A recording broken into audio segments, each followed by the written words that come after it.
Рогатый мурашек. Ходил. А фу. Котон. 5 минут. Видео. Фильм мужички. Там все видео просто. Мой мужчина. Да, такой мужчина. Аниме, который будет этому. Победите сюда, не покупайте там мои видео. Все, мне видео. Не помню, что мне немножко.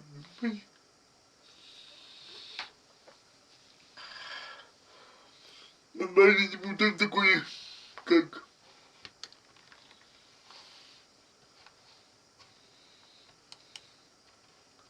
Как вы когда называется мультикуда печеньем название.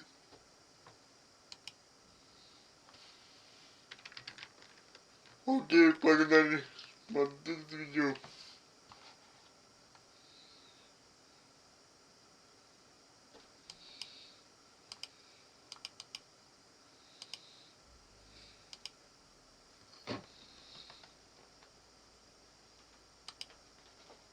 Привет. Это Дженнет. Извините, я взломала ролик, чтобы сказать, что мой блог Яндекс.Дзен находится в описании. Спасибо за внимание. Окей, это мультик, мы видео, мои фото,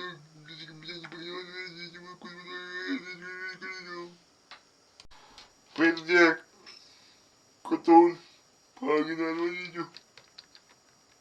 Let's go. Родители девочек, у которых есть свой OnlyFans, как вы узнали о том, чем они занимаются и какова была ваша реакция?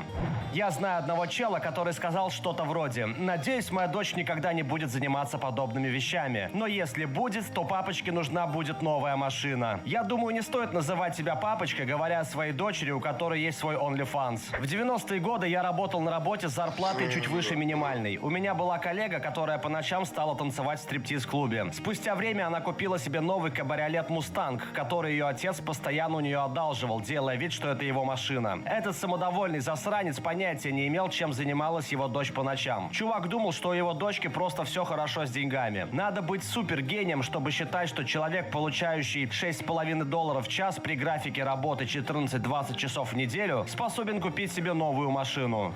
Моя дочь случайно отправила в групповой чат не то видео. Я немного разочарован тем, что узнал, но я вообще думал, что она барыжит всякой дрянью или делает вещи пострашнее. Просто у нее всегда были деньги, но не было работы. Надеюсь, что ее деятельность не окажет долгосрочных последствий на ее будущую карьеру. По крайней мере, она зарабатывает деньги и больше не выклянчивает их у меня, так что это плюс. Да, узнал об этом, но особо не беспокоился, ведь она нигде не задерживалась дольше месяца. Ну вот, конечно же, я был прав. Через месяц она удалила свой профиль. Но прошла ведь только минута.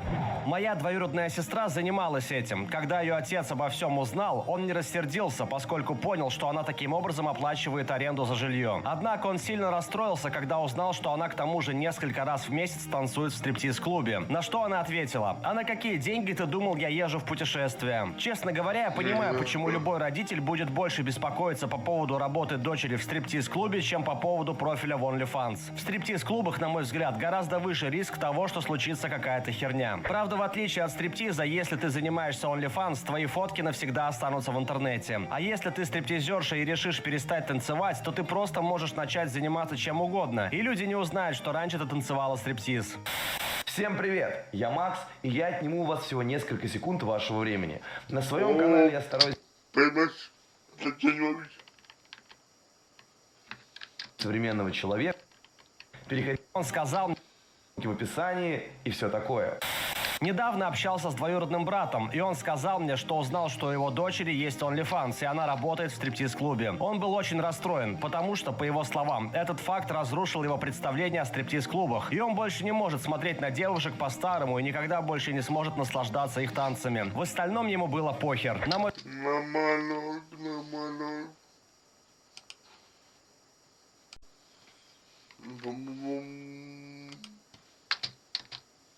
мой взгляд, в этом и кроется проблема мужиков. Когда они сексуализируют чужих дочерей, то все отлично. Но как только они узнают, что в их собственной дочери кто-то видит сексуальный объект, то это для них становится проблемой. А откуда, по его мнению, берутся 18-летние стриптизерши? Я не знаю, откуда, по его мнению, они берутся, но он думал, что точно не из его дома.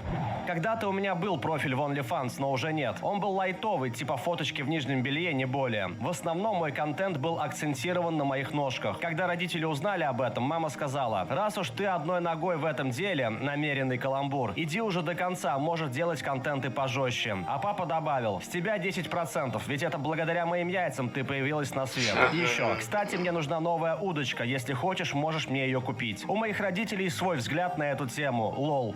Моя дочь, ей сейчас 24, решила выйти замуж в 18 лет и стать стриптизершей. Она заявила об этом открыто, говорила, что ее привлекают деньги и внимание. Мы живем в небольшом городке в штате Огайо, в котором люди часто ходят в джентльменские клубы и обсуждают там всех вокруг, так что скрыть данный семейный факт было невозможно. Мы узнали о ее страничке в OnlyFans и прочем благодаря ее взрослым братьям и родителям друзей, которые часто посещают подобные сайты. Ее братья были морально убиты, когда узнали об этом позоре. Хотя я и стараюсь любить и поддерживать ее, это приходится делать на расстоянии, потому что в социальном плане это очень унизительно. Знать, что половина нашего округа видела или получала услуги от моей дочери, включая дядю моего мужа, который в то время не знал, кто она такая. Теперь, учитывая всю ситуацию, мне очень трудно воспринимать окружающих мужчин в хорошем свете. Я плакала, винила себя, злилась и пыталась всячески мотивировать ее на учебу в колледже, но теперь у меня просто опустились руки. Моя дочь готова продавать себя за легкую жизнь, и я не могу этого изменить.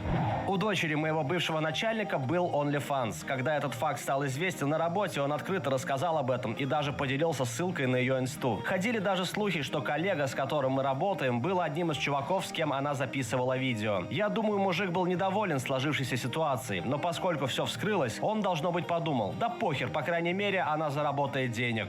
У меня нет OnlyFans, но я занимаюсь кексом онлайн и эротическим гипнозом. Мои родители знают об этом, потому что я им сама рассказала. Отец был немного недоволен, но все же он спокойно к этому отнесся. А реакция мамы: ты не можешь этим заниматься, ты ведь ничего в этом не понимаешь. И это было довольно странно. Теперь она вообще не хочет ничего об этом слышать, что вполне понятно. Эротический гипноз. Ты реально думала просто вбросить это без каких-либо объяснений? Все довольно просто. Я гипнотизер, и я использую гипноз, чтобы делать всякие эротические штуки с людьми.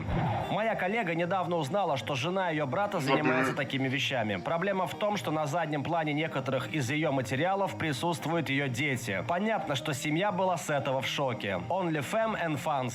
Мой отец узнал о том, чем я занимаюсь. Уже нет, когда я хотела показать ему что-то на своем телефоне, а он начал листать фотки. Мы с ним оба усвоили этот урок, лол. Теперь, если я ему что-то показываю, я сама держу в руках телефон, а он его не трогает. А еще я сортирую все фотографии по альбомам, чтобы люди видели в моей галерее только то, что я хочу, чтобы они видели. В общем, отец был не в восторге, но это никак не сказалось на наших отношениях, и мы особо не говорили на этот счет. А что, девушки так много зарабатывают на OnlyFans? Я думал, что теперь, когда это мейнстримный движ, рынок слишком перенасыщен. И все же, судя по комментариям, кажется, что родители ждут от своих дочерей новый Porsche. У меня была коллега, которая показала мне, сколько она заработала за 9 месяцев. 72 тысячи долларов. Я лично видела ее счет на OnlyFans. Мы жили в небольшом городке, причем она не была уродиной, но и красавицей она точно не была. Средняя внешность, звезд с неба не хватало. Хотя как личность она была очень классная девчонка. У нее в профиле были только профессиональные фотографии, хотя она сказала мне, что периодически принимала заказы. Я не знаю, насколько далеко она заходила в этом деле, так как я не спрашивала ее о подробностях. Тем не менее, она сильно злилась насчет этой темы, сказала, что больше никогда не будет заниматься OnlyFans, потому что когда настало время платить налоги, ее кинули. Она задолжала налоговой несколько тысяч, вроде чуть больше 4 тысяч. Она не могла их заплатить, потому что была на мели, из-за чего ей пришлось устроиться на обычную работу, чтобы заплатить долг. Я подумала, что это какой-то бред. Почему она не откладывала полученные деньги, чтобы потом заплатить с них налог? Ну да ладно. А еще я слышала, как девушки намного красивее ее говорили, что они ни хрена не могут заработать на OnlyFans. Но правда, у них был дерьмовый характер. Может быть, моя коллега была готова делать что-то на видео, чего не делали другие, не знаю. Все, что я знаю, это то, что она на этом сервисе заработала приличную котлету бабла. Правда, это было несколько лет назад, во время начала пандемии. Я около года делала контент для OnlyFans. Был момент, когда я зарабатывала 1200 долларов в месяц, после чего заработок упал до 100-200 долларов. Когда я получала 1200 долларов, на сайте была информация, что я вхожу в топ 12% самых высокооплачиваемых рекламируемых профилей. А когда я зарабатывала $100-200 в месяц, я входила в 50% лучших. Так что да, большинство людей зарабатывают там не так уж и много. Из этой статьи мы можем узнать, что некоторые отцы и вовсе подписываются на OnlyFans своих дочерей. Примечание, выжимка из статьи. 19-летняя девушка по имени Карла Рамирес опубликовала в своем ТикТоке видео, в котором поделилась страшной для себя новостью. У меня нет критериев, я буду говорить, Она узнала, что один из ее подписчиков был ее биологический отец. Видео сопровождается субтитрами. Мой отец, покупал мой контент в OnlyFans. Причем не с одного, а сразу с 2 аккаунтов. Он более года был моим личным патроном. После этого она добавила: я узнала об этом только потому, что он позвонил мне и захотел пошалить со мной за $150. В этот момент я услышала, как на заднем фоне моя мама разговаривает по телефону. В последующих видео Карла объяснила, что с родителями она не жила уже более 5 лет и не заметила ничего подозрительного, поскольку ее отец использовал левые учетные записи для оплаты и разговоров в приложении, в которых не указывалось его настоящее имя. Когда Карлу спросили, как отреагировала ее мама на эту ужасную новость, та ответила, что сначала казалось, будто она была в шоке и не в курсе событий. Однако в ходе ссоры с отцом выяснилось, что ее мать знала об этом фейковом аккаунте, с которого отец был подписан на нее уже несколько месяцев.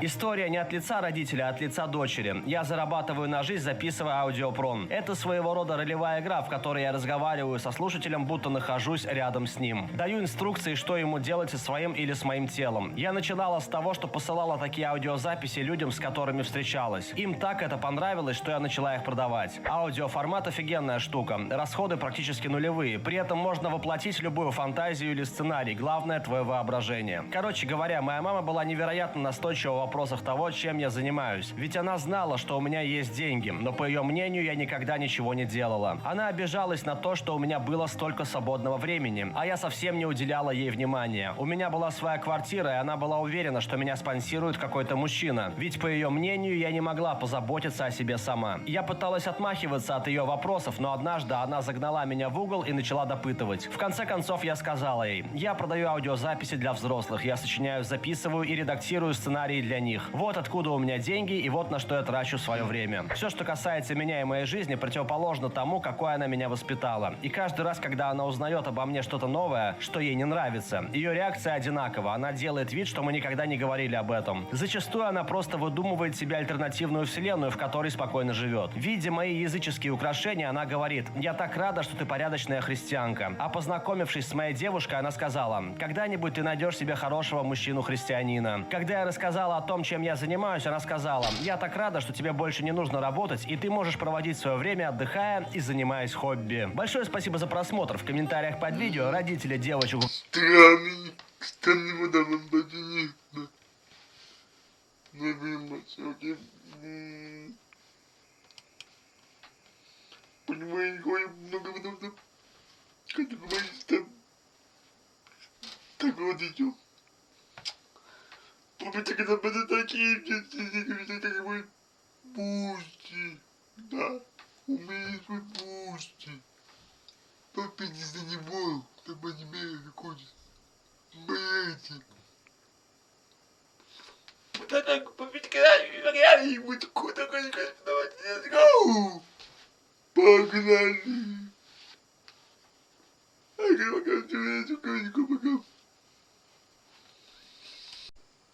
Пойдем, идешь. Секрет для будет нас. Пока.